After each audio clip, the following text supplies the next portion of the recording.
नमस्ते हमारे प्यारे भाई। बिहार में इलेक्शन है और जिस राज्य में हम हैं कि आपको मैं नौकरियों के बारे में बताऊं। जी हां, ये नौकरियां बिहार के अलग अलग डिपार्टमेंट में निकली हैं।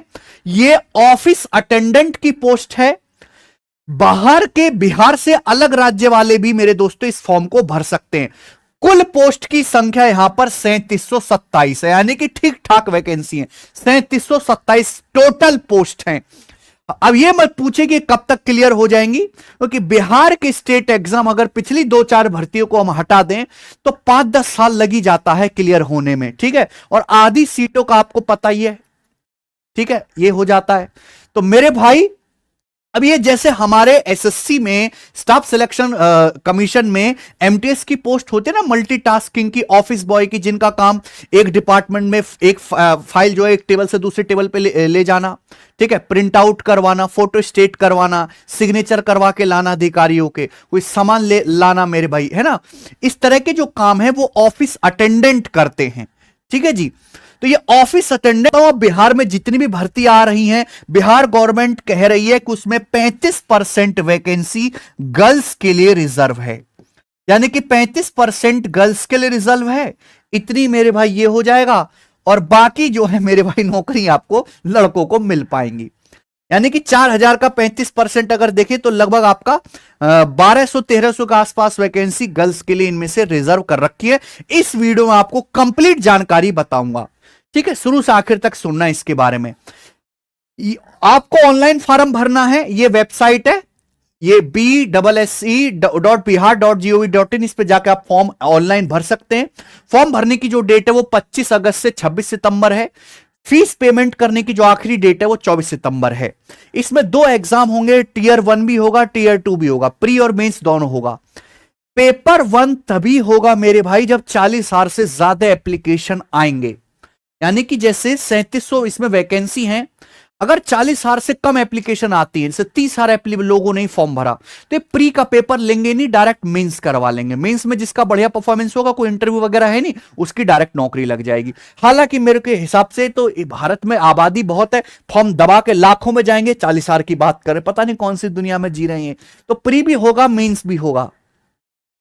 टोटल वैकेंसी 3727 है बिहार के अलग अलग कार्यालय में। ठीक है ना, किसी भी जो गणित आएगा, गणित के ये 30 अंक नहीं है मेरे भाई, ये गणित के 30 सवाल होंगे, गणित के 30 क्वेश्चन, सामान्य ज्ञान जनरल नॉलेज के 40 क्वेश्चन होंगे, और हिंदी के 30 क्वेश्चन होंगे। तो कुल मिला के मेरे दोस्तों आपसे सारे प्रश्न बहुविकल्पीय होंगे, ऑब्जेक्टिव टाइप पेपर होगा।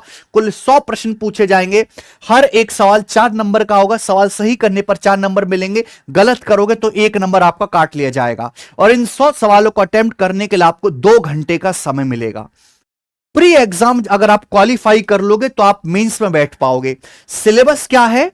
तो गणित में भाई एलसीएम, एचसीएफ, नंबर सिस्टम, परिमेय, अपरिमेय, घनमूल, वर्गमूल, कैलकुलेशन, परसेंटेज, लाभ हानि, बट्टा, डिस्काउंट, सिंपल इंटरेस्ट, कंपाउंडेड, समय चाल, है ना, समय और कार्य, ये होगा। यानी कि एडवांस मैथ इसमें ट्रिग्नोमेट्री, ज्योमेट्री, अलजेब्रा नहीं है। हिंदी में आपको पता है पूरे भारत में जिनमें भी हिंदी आते हैं समय सेम सिलेबस है। संज्ञा, सर्वनाम, विशेषण, लिंग, जो है पर्यायवाची शब्द, कारक, मुहावरा, काल, संधि, ये हिंदी का सिलेबस है, सभी को पता ही है। और ज्योग्राफी भी। क्वालिफाइंग मार्क्स की बात करें, जैसे प्री का आपका पेपर होगा तो उसकी कट ऑफ तो लगेगी, लेकिन अलग अलग कैटेगरी के मिनिमम परसेंटेज क्वालिफाइंग मार्क्स हैं। अगर आप उससे कम लाते हैं तो आपका मेरे दोस्तों आगे कुछ कंसीडर ही नहीं किया जाएगा, कट ऑफ लगाने लायक भी नहीं आपको समझा जाएगा।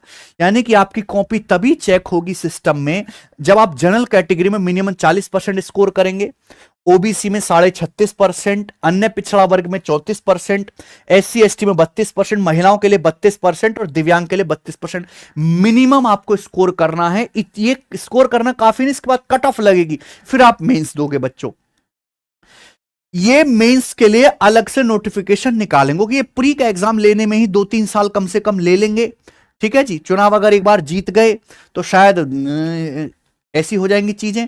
तो मेंस का जो एग्जाम है वो अलग से बताएंगे। ये अगर एग्जाम फी की बात करें तो यहां पर जनरल ओबीसी के लिए जो मेल कैंडिडेट है उनकी एग्जाम की फीस 540 रुपए है जनरल ओबीसी के लिए, या पिछड़ा वर्ग के सभी मेल कैंडिडेट के लिए फीस 540 है। महिलाओं के लिए फीस 135 है। लेकिन अगर आप बिहार राज्य के बाहर है, आप किसी भी कैटेगरी से हो, कोई भी आप मेल हो फीमेल हो, आपको 540 रुपए फीस देनी है मेरे भाई। बिहार के जो स्थायी निवासी हैं SC ST, उनकी फीस 135 रुपए है। ठीक है बच्चे, ये फॉर्म की फीस है। एज लिमिट की बात करें तो मिनिमम एज 21 साल है। मिनिमम 21 साल की एज वाले फॉर्म भर सकते हो। और ये एज की गणना 1 अगस्त 2025 तक की जाएगी मेरे भाई। यानी कि अगर आप जनरल कैटेगरी में हैं तो 21 साल से 37 साल तक की एज वाले फॉर्म भर सकते हैं। ओबीसी वाले 21 साल से 40 साल तक के फॉर्म भर सकते हैं। ठीक है जी। महिला 21 से 40 साल तक की फॉर्म भर सकती हैं। ठीक है बच्चों। दिव्यांग के लिए 10 साल की एज में छूट मिलेगी ही मिलेगी। मींस का अलग से जो है नोटिफिकेशंस बताएंगे प्री लेने के बाद।